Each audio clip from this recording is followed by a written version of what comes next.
महादायी भगवान का नियम गोदा हमारे को जो अनुष्ठान था आज 15 दिन वैसे उठाया आदि मात्र गोदा मंदिरे जो गोपी नगर मेरा गोदाम हो जो आम हो नायक जो हुनुहुन्छ उहाँलाई पनि उहाँले विचार गर्नुभयो हो कि जो घर बसेका छन् ती घर बसेर हामीभन्दा पनि आज उत्कृष्ट छन् सबै जान्ने छन् तिनीहरू हामीले भन्दा धेरै धेरै लाभ गरेका छन् तिनलाई हामीले घरमा गएर बोलाउनु पर्दछ उहाँबाट धन्यवाद ठुलो विचारहरू गराउनुलाई यो प्रोग्राममा विचार गर्नुभयो घरमै गएर हामीले श्री भक्त भगवानको जय हो साथी सबै गोपिनीहरूलाई उठाउने प्रक्रिया गर्दै गर्दै गर्दै जाँदाखेरि आज अन्तिम प्रक्रिया भयो आज 15औं उडानमा चाहिँ आज अन्तिम 10वटा गोपिनीमध्ये आज 10 गोपिनी आज त्यसरी 10औं आज 15औं हल्ला नगर्नु गोपिनीहरूलाई आज यसरी उठाउने प्रक्रिया गर्दै हुनुहुन्छ ती गोपिनीलाई हिजोसम्म के भन्नुहुन्थ्यो हिजो रातमा के भन्नुभयो गोपिनीलाई भन्दाखेरि हिजो चाहिँ बोलीमा चित्त बनाउने अनि हाम्रो गोष्ठीमा नआउने हैन हजुर भनेर हिजो जो गोपिनीलाई हिजो भन्नुभएको थियो आजको गोपिनीलाई पनि त्यो डर छ हो मलाई पनि आज त्यस्तै भन्ने छ भने मेरो आएर बोलीमा चित्त बनाउने म हाम्रो गोष्ठीमा आउँछु म हजुरलाई सुनाउँछु म हजुरलाई सबै अनुष्ठानमा आउँछु भन्ने अनि हाम्रो गोष्ठीमा नआउने भनेर मलाई खर्चाउनु त हैन भनेर घरमा बसेको कुरा एउटा डर छ घरमा बस्नु मलाई सबैजना बाहिर जानुभयो गएर सबै बोलाउन थाल्नुभयो हे गोपिनी बिहान भइसकेको छ उठ्नुहोस् उठ्नुहोस् ओ बालसुकी हजुर कति हुनुहुन्छ त भन्दाखेरि बालसुकी भनेको जो सुगाको जो सानो बच्चो हुन्छ त्यो बच्चाले कस्तो बोली बोल्छ बडा मिठो बोली बोल्छ राम्रो बोली बोल्छ त्यसले त्यस्तै प्रकारले हजुरले पनि बोली त मिठो बोल्नुभयो परन्तु त्यो मिठो बोलीको हजुरले भाषा जुन भाषा गर्नु भएको त्यो भाषा पूजा गर्नु भएन हजुरले हजुर उल्टै के भन्नुभएको छ हजुर आनन्दका साथ अनुभव एक्लै अनुभव गरेर बस्नुभएको छ हजुर जो भगवानको अनुभव हो त्यो अनुभव हजुरले एक्लै अनुभव गर्नुभएको छ हो यो बालसुकी हजुरले यसरी एक्लै अनुभव गर्ने होइन नि यसरी हजुरले हामी कहाँ आएर हामीलाई पनि यो अनुभव सुनाउनुहोस् हजुरले इतः परमपिहि निन्द्रासिनी हजुरले आज यो प्रान्त पनि आजै पनि हजुरले यसरी निन्द्रामा आज यसरी हजुर निन्द्रा गरिरहनु भएको छ सुतिरहनु भएको छ हजुरलाई यो सक्दैन हजुरलाई हजुरको स्वरूप भनेको कस्तो हो भन्दाखेरि सबैको उपकार गर्न हजुरको स्वरूप भगवानको भक्तहरूको स्वरूप कस्तो हो भन्दाखेरि आलस्य गर्नु होइन अरे आलस्य गरेको त्यो भगवानको भक्त होइन भगवानको भक्तहरूको स्वरूप कस्तो हो भन्दाखेरि सधैँ नै के भने जागरुक भइरहने सधैँ उमङ्ग भइरहने सधैँ भगवानको भनौँ के सुनाउँ के भनौँ भगवानका कुन श्लोक गरौँ कुन सब पाठ गरौँ भगवानको कुन जप गरेर भगवानलाई कसरी प्रसन्न गराउँ भने त्यो भगवानको भक्तहरूको त्यो स्वरूप हो त्यो यसरी आलस्य गर्नु भगवानका भक्तहरूको स्वरूप होइन हो हजुरले जुन स्वरूप देखाउनु हो यो स्वरूप हानि हो ओहो इतमपि परमपि निद्रामि यसरी हजुरको जो निद्रा छ यो निद्रा चाहिँ के छ भने निद्रामा हुँदैन अब यसैले निदाउनु हुन्छ कि कसो हो हजुर फेरि हामीलाई जो हामीलाई कथा हजुरलाई जो उपदेश हामीलाई दिन्छु भनेर जो हजुरले भनेको बाचा बिर्सेर निदाउनु हुन्छ कि भन्ने हामीलाई डर छ के डर छ अरे गोपिनी माया गोपिनी भन्दै हुनुहुन्छ कि हजुरले जो गरेको बाचा जुन छ त्यो बाचा बिर्सनुहुन्छ कि भन्ने हामीलाई डर छ यो भगवानका जो परम भक्त हुनुहुन्छ सबै कुरा जान्ने हुनुहुन्छ सबै आचरण नियम सबै कुरा जान्ने भक्तको भागवतका अगाडि गएर जो नजान्नेहरूले के भन्नुपर्छ अरे भन्दाखेरि ओहो कतै मलाई को उपदेश गर्नेहरूले भनेको कुरा बिर्सेर मलाई को उपदेश नगरेर मलाई हजुरले अन्य पो लानुहुन्छ कि त्यो कथा जुन हो त्यो कथा सुनाउनु भन्नुपर्छ अरे भगवानका भक्तहरूले श्री भक्तवत्सल भगवानको भगवान बाहिर बसेका भन्दै हुनुहुन्छ कि भित्र फेरि भन्नुभयो म सुतेकी छैन भित्र फेरि भन्नुभयो म सुतेकी छैन म जो भगवानको अनुभव तिमीले गरिरहेका छौ त्यो अनुभव मैले पनि गरिरहेको छु यहाँभित्र बसेर म निदाकी छैन भने बाहिरी गोपीले भन्नुहुन्छ निदाउनु भएको छैन भने उठेर आउनु न त हाम्रो गोष्ठीमा अनि ननिदाएको भए किन नआउनु त हामी यति धेरै आए भगवानका गानहरू गरिसक्यौँ भगवानको भजनहरू गरिसक्यौँ त्यसैले हाम्रो यो गोष्ठीमा आउनु न त आउनुहोस्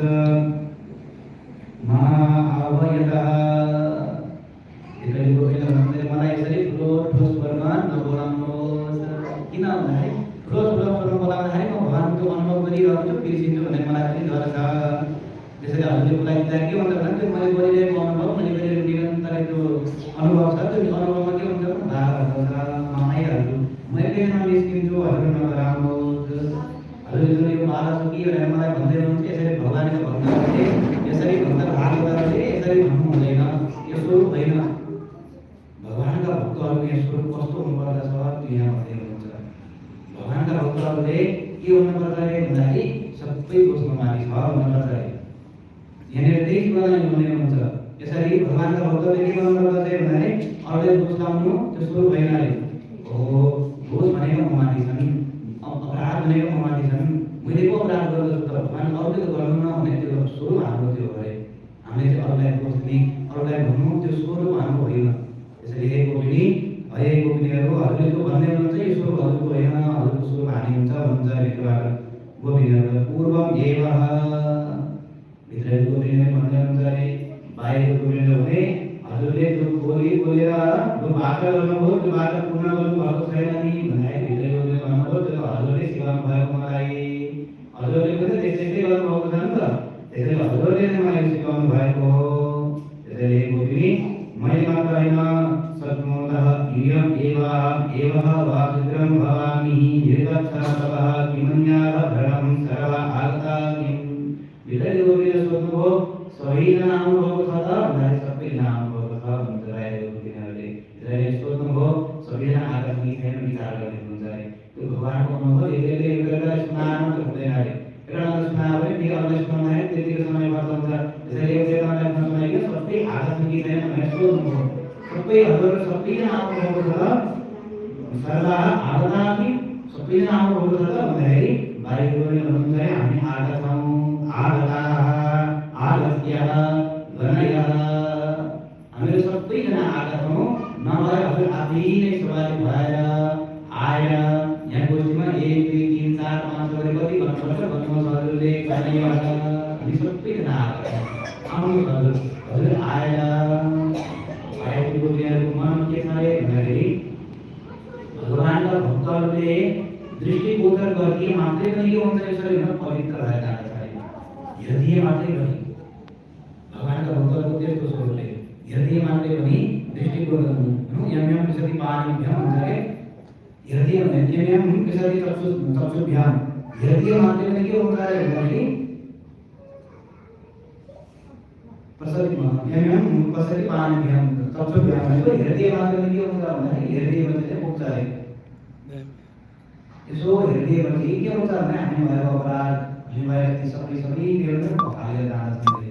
बाहिर नि गोपिनीहरूलाई मनमा के छ भन्दाखेरि हामीमाथि के अपराध बनेको छ, त्यो अपराध भन्नका लागि यी भित्र सुधेरिएको गोपिनी यी आएर हामीलाई त्यो कन्टिन्यूमा आयो भने के हुन्छ यिनले हेर्ने छन् हामीलाई, एक एक गरी हेर्ने छन्। हेर्नेले के हुन्छ भन्दाखेरि यिनले हेरिदिनु मात्रै भने के हुन्छ भन्दाखेरि हाम्रो सबै पापहरू हालेर जान्छन्, हाम्रो सबै पापहरू हालेर जानेछन्। हामीलाई आएर छुनेछन्, एक दुई गरी यसरी बन्दाखेरि के हुन्छ छुने पनि छैन, यिनले हेर्नु मात्रै छैन। यसो छुँदाखेरि के हुन्छ भन्दाखेरि छुँदाखेरि के हुन्छ हामी यिनी पवित्र छैन, हामी पनि पवित्र भन्छौँ। त्यसैले आएर हेर्दिन्छन् पहिला सुरुमा त दृष्टिगोचर गरिदिन्छन् त्यो पवित्र हुन, अन्त छुइदिँदाखेरि के हुन्छ सबै हालेर जान्छ अरे। बाढी आएर ठुलो उसले पानीले हाल्ने चाहिँ हामीलाई पनि सबै उसले हेर्दै छुने बित्तिकै हाम्रो सबै पापहरू हालेर जानेछन्। आरोग्य गणयः भन्नुको अर्थ यही भयो, आएर हजुरले हेरिदिनुहोस् हामीमाथि दृष्टिगोचर गरिदिनुहोस्, त्यति मात्रै नभएर हजुरले यसो हजुरका हातले हामीलाई पद छोइदिनुहोस्। आरोग्य आगताः आरोग्य गणयः बाहिर गोपिनीहरूले भन्नुभयो भरः। अनि बाहिर आएर के गर्ने भनेर सोध्नुभयो बाहिर आएर हामीले के गर्ने भनिसकेपछि जो भित्रको गोपिनीहरूले सोध्नुभयो बाहिर आउँदैछु म, हामी सबै भएर के गर्ने हो, त्यसको के हो उद्देश्य के हो भनेर सोध्नु। बलः सारि हस्तिनं सुमृतवन्तं शत्रुणां शत्रुतः शत्रुत्वः निरासकं मायिनं गातुं। हे गोपिनी, हामी कुनै भगवानको बलशाली भगवानको हामी काम गर्नेछौँ। हात्तीलाई पनि भगवानले के गर्नुभयो, त्यसलाई पनि नाश गर्नुभयो, त्यसको पनि वध गर्नुभयो। त्यति बलशाली हात्तीको नाश त्यस्ता भगवान त्यस्ता केशव कृष्ण भगवानको कुनै भगवानको हामीले भजन गर्नेछौँ। त्यो भजन गर्ने हाम्रो मूल उद्देश्य भजन गर्नु हो। यहाँनिर मूल उद्देश्य के छ भने जतिसुकै यहाँ प्रकारका गरे पनि अन्तिममा गएर सर्वे मनोभव निग्रह लक्षणान्ता भन्ने अन्तिममा गएर तीर्थ गरे पनि, व्रत गरे पनि, जप गरे पनि, ध्यान गरे पनि, पूजा गरे पनि अन्तिम लक्ष्य भनेको के हो भने भगवानलाई प्राप्त गर्नु हो। ती भगवानकै प्रसन्नताका लागि सबै परिवर्तित जति गरिएका छन् अनुष्ठानहरू सबै पढे पनि, लेखे पनि, जप गरे पनि सबैको एउटै लक्ष्य हो भगवानलाई प्राप्त गर्नु। हाम्रो लक्ष्य भनेको उनी भगवानलाई प्राप्त गर्नु हो। त्यसैले उनी भगवानको हामीले भजन गर्नेछौँ। यहाँ शत्रुनाम शत्रुत्वः निराशकम् भनेर भन्नुभएको छ कि शत्रुलाई पनि नाश गर्ने, शत्रुलाई नाश गर्ने। को हुन् ती शत्रु? शत्रु भनेर यहाँनिर को हुन् भन्दाखेरि शाली हस्तीनाम संहितबन्धन। यहाँ ठुला हात्ती भनिएको छ। ती हात्ती भनेको को हुन् भन्दाखेरि यो सबैभन्दा यहाँ भन्दै आइएको छ सबैभन्दा ठुला बलशाली भनेको हामीभित्रै छन् ती पनि इन्द्रियहरू, ती मन हो। यो सबै हात्ती जस्ता ठुला बलशाली छन्। र तिनीहरूलाई जसरी भगवानले त्यो गोबलाको हात्ती दियो, त्यो हात्तीलाई दान हालिदिनु हो। त्यस्तै प्रकारले भगवान त्यसै प्रकारले अब यसका यो मनका पनि हात्ती मन रूपी हात्तीका दारा के हुन् भन्दा यसको भोग कृष्ण यी सबै दुईटा भोग र कृष्ण रूपी सिंहलाई हालिदिने हो भने अनि यो निश्चय भएर जान्छ। श्री भक्तवत्सल भगवानको जय हो। भगवानका भजन गर्दै गर्दै गर्दै जाने भने यो मन रूपी हात्ती छ नि त, यसका यो भोग र कृष्ण रूपी हात्तीका सिंह छन्। हात्तीका दान छ नि, दानलाई भागिदिने हो भने के हुन्छ भने भगवानमा लाग्दछ। अनि सबै भगवान अन्तिममा गएर भगवान शरणागतिमा गएर लाग्दछ। त्यसैले पनि कुनै भगवानको हामी भजन गर्न जाउँ भनेर यसरी पुकार गर्नु हो, बोलाउनु हो। भित्रकी गोपिनी पनि सोध्दै हुनुहुन्थ्यो कि यिनीहरूमाथि त्यो ज्ञान भएको छ कि छैन, यिनीहरूमा कस्तो स्रोत छ, स्रोतलाई जानेका छन् कि छैनन् भनेर स्रोतलाई जानेका छन् पनि जानेका छन्, प्रायःले पनि जानेका छन्। स्रोत हामी कतिले लाग्छ भन्दाखेरि अरूमाथि दोषारोपण गर्नु हुँदैन। भगवानका भक्तले अरूमा दोषारोपण गर्ने बित्तिकै के हुन्छ भने स्रोत हानिन्छ। स्रोत हानि त्यति बेलै त्यति सुरु हुन्छ। त्यति बेला जान्नु पऱ्यो कि ममाथि अझै स्रोत ज्ञान भएको छैन, अझै ममाथि भगवान कृपा भएको रहेछ, अझै पनि मैले त्यो भगवानको उच्च कोटिको त्यो गोष्ठीमा त्यो पङ्क्तिमा बस्न सकेको रहेछु भन्ने कुरा आफैले मूल्याङ्कन गरेको हुन्छ अरे। त्यसैले दोषमाथि सबै ममाथि छन्, सबै ममाथि नै कमी छ, ममाथि कमजोरी छ भनेर लाग्नु पर्दछ। त्यही कुरा यहाँ गोपिनीहरूले भन्नुभयो नि। भाइ गोपिनीले भन्नुभयो कि हो हामीले यसरी भन्नु हुँदैन। यो भित्र बसेको गोपिनी छ नि त्यो त परम उत्कृष्ट हुन्थ्यो त, तिनीहरूले नजानेको केही पनि छैन। त्यसले हामीमाथि कमी छ भनेर हामीमाथि के भन्नुभयो हो कमी हामीमाथि छ यसो नभन। ती भित्रकीलाई भन्नुभयो अरे, भित्रकीले के भन्नुभयो अरे भन्नाले हो ममाथि कमी छ भन्नुभयो अरे। दुईले कमीको कमजोरीको अनुभव गर्नुभयो। लिएर आएर गोष्ठीमा समावेश हुनुभयो। कुनै भगवानलाई कीर्तन सम्बोधन गर्दै अगाडि बढ्नुभएको छ।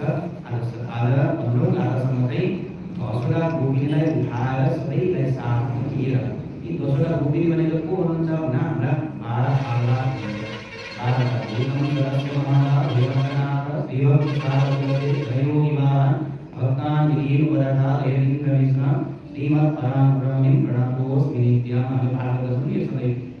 12वटा आल्हालाई उठाउनु हो आमाले। आचार्यलाई पनि के गर्नु पर्दछ भने आचार्यलाई पनि आमाले उठाइदिनु हो। आचार्यलाई पनि भन्नु पर्छ अरे, आचार्यलाई पनि झगडाउनु पर्छ। यो होइन यो हो भन्नु पर्छ अरे। हनुमानजीलाई जामुवानले हनुमानजीलाई यदि नरोजगार त्यो समुद्र नागेर पारी गरेर सीताआमालाई भेटेर आउने क्षमता हनुमानको छ भन्ने कुरा बिर्सिनु भएको थियो हनुमानजी। कसरी सम्झिनु हनुमानजी भन्दाखेरि गएर प्रशंसा गर्दै हजुर यदि धेरै विद्वान यदि धेरै पुग्न सक्ने वायु पुत्र भने अरू त हजुरले गर्न नसक्ने केही पनि छैन, हजुरले सक्नुहुन्छ यो काम, हजुर बाहेक कसैले सक्दैन भनेर चाहिँ हो मलाई सक्छु मैले आदि काम पनि।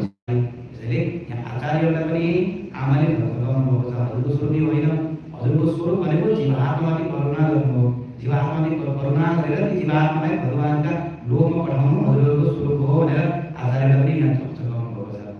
त्यसैले 10वटा आल्हाहरूलाई उठाएर यसरी गोपिनीहरूको एउटा यो निमित्त बनाएर 10वटा हाम्रा जो आल्हा हुन्छ यी आल्हाहरूलाई नै उठाएर गोपिनी जो गोदामाले सबैले आजसम्म उठाउनुभयो।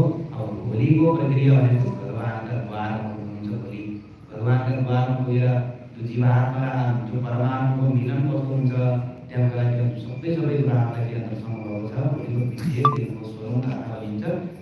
यो धनुमास सोरुङगाथा 24 र 27 अनि विशेष रूपले मानिन्छ। सोरुङगाथालाई पनि दुई पटक पढ्ने, 24लाई पनि दुई पटक पढ्ने, 27 गाथालाई पनि दुई पटक पढ्ने। किन पढेको त भन्दाखेरि विशेष भएको हुनाले यसलाई नै गोदावरीले यहाँनिर विशेष यहाँनिर भएका छन्। अब यो 1 देखि 5औं गाथासम्म यो एउटा प्रकरण हो। 6औं गाथादेखि 15औं गाथासम्म एउटा प्रकरण छ। यो प्रकरण गर्नु अध्याय खण्ड छ। यी सबै कुराहरूलाई गर्नुभएको छ गोदावरीले।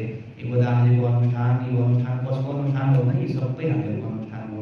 यो गोदावरीको अनुष्ठान गरेको मात्र होइन, हामी सबै पनि गोपी हौँ। हामी पनि त्यो भावमा हामीलाई पनि त्यो भाव आओस् र हामीलाई पनि त्यो जाँगर आओस्, हामीमाथि नै त्यो भाव आएर हामी पनि त्यस्तै बन्न सकौँ, हामी त्यस्तै ज्ञान आओस् भन्दै यो कथालाई यही विश्राम गरौँ। फेरि अब कथालाई भोलि विस्तार गरौँ। श्री भक्तवत्सल भगवानको जय, गोदावरीको जय, भगवानको जय हो।